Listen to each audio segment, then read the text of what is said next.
Bonjour à tous, bienvenue à notre méditation quotidienne. Quelle joie d'être encore ensemble aujourd'hui. Déjà une joie de pouvoir avoir la faculté de pouvoir parler, de pouvoir écouter, de pouvoir recevoir des messages. Parfois, ceux qui reçoivent ces méditations vivent sur un autre continent, dans un pays très loin de là où je suis.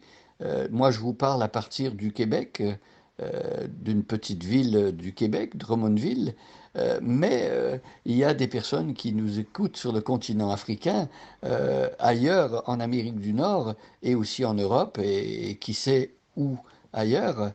Mais en tout cas, pour tous ceux qui nous écoutent, je vous souhaite une très belle journée et peu importe l'heure à laquelle vous recevez les méditations, je prie qu'elles soient une vraie bénédiction pour vous parce que c'est la parole du Seigneur. C'est sa parole qui nous enrichit. C'est cette parole qui nous transforme. Alors, nous sommes dans la lettre de Paul aux Éphésiens.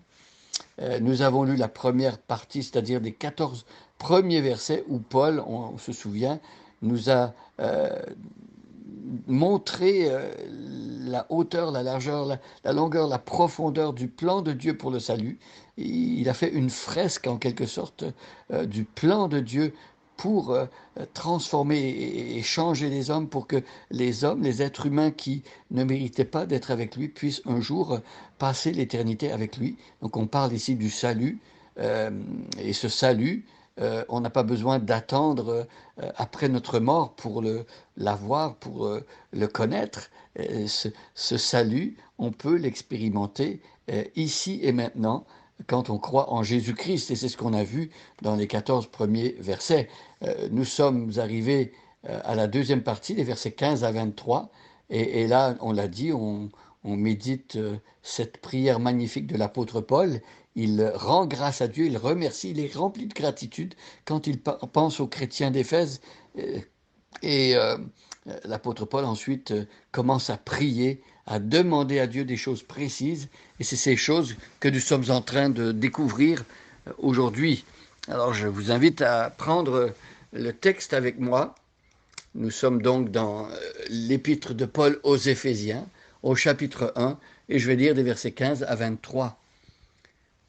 C'est pourquoi, moi aussi, ayant entendu parler de votre foi au Seigneur Jésus et de votre charité pour tous les saints, je ne cesse de rendre grâce pour vous, faisant mention de vous dans mes prières, pardon, afin que le Dieu de notre Seigneur Jésus-Christ, le Père de gloire, vous donne un esprit de sagesse et de révélation dans sa connaissance, et qu'il illumine les yeux de votre cœur, pour que vous sachiez quelle est l'espérance qui s'attache à son appel, quelle est la richesse de la gloire de son héritage qu'il réserve aux saints,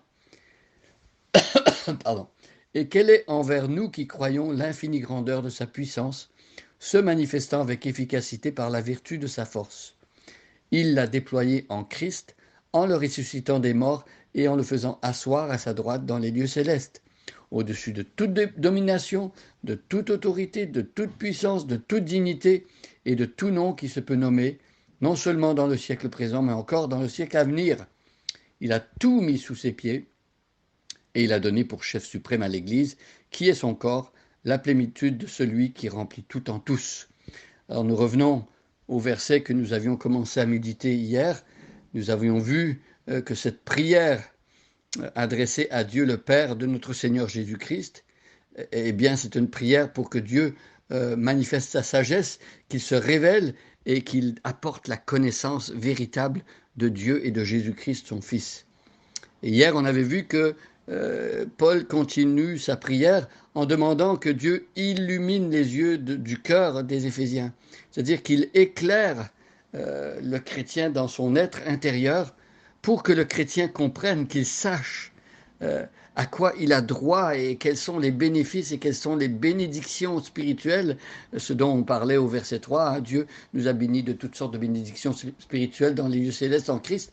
Quelles sont ces bénédictions spirituelles? Et ici, au verset 18, il était question de l'espérance Donc le chrétien a une espérance vivante, une espérance certaine. Il attend le retour de Jésus-Christ, Jésus-Christ qui va prendre le croyant et l'amener auprès de Dieu dans l'éternité. Et surtout le chrétien qui verra son sauveur face à face, celui qui a été tellement bon envers lui et rempli d'amour, le chrétien qui sera délivré de tout mal, de toute souffrance, qui aura un corps nouveau. Alors tout cela, c'est le contenu de l'espérance chrétienne.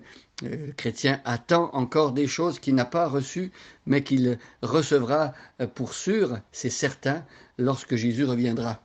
Alors, verset 19 maintenant.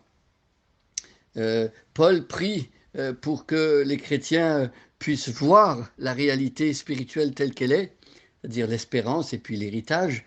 Et aussi, Paul prie que les chrétiens d'Éphèse et nous, par conséquent, nous aujourd'hui, qu'on puisse comprendre quelle est l'infinie grandeur de la puissance que Dieu manifeste envers nous par l'efficacité et la vertu de sa force. Là, il y a plusieurs mots qui sont les mêmes, qui sont comme empilés l'un par-dessus l'autre pour faire comprendre à quel point Dieu a manifesté une puissance, une force extraordinaire qui dépasse toutes les forces qui peuvent s'imaginer ou être connues dans notre monde ici-bas.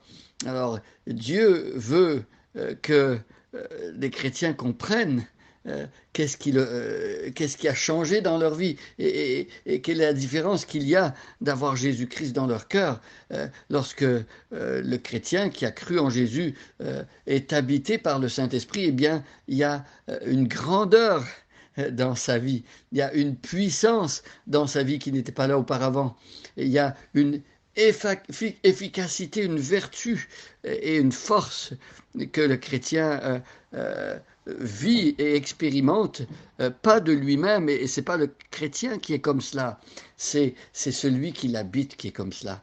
Alors, tous ces adjectifs qui sont mis un à côté de l'autre quand on parle d'efficace, de puissant, de vertueux, de force, ces attributs sont ceux de Jésus-Christ en fait. C'est la présence de Jésus-Christ par son Saint-Esprit qui opère tout cela dans la vie d'une personne qui se convertit. Et vous voyez, cette personne obtient la force de vivre comme Dieu demande de vivre. Vous savez, lorsque Dieu demande aux chrétiens de vivre d'une telle manière, et les standards de Dieu sont très élevés, aucun être humain ne pourrait les atteindre de lui-même. Mais quand Dieu demande aux chrétiens de vivre cela, c'est qu'il donne la force aux chrétiens de vivre cela. C'est par la force qui est en Dieu lui-même que le chrétien peut apprendre à vivre comme cela.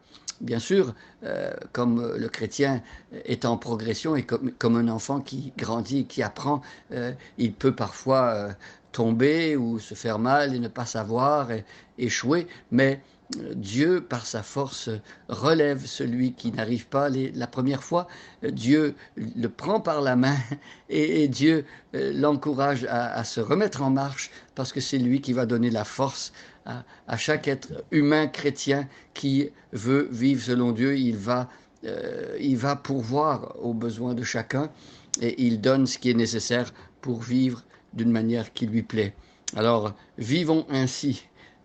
Prenons conscience qu'il y a une infinie grandeur, il y a une puissance qui se manifeste avec une efficacité extraordinaire par la vertu de la force que Dieu a mis en nous, c'est-à-dire la présence de Jésus-Christ, et marchons et prions pour que cette force en nous puisse produire des fruits qui font honneur au Seigneur Jésus-Christ. Bonne journée à chacun et à chacune, et soyez bénis.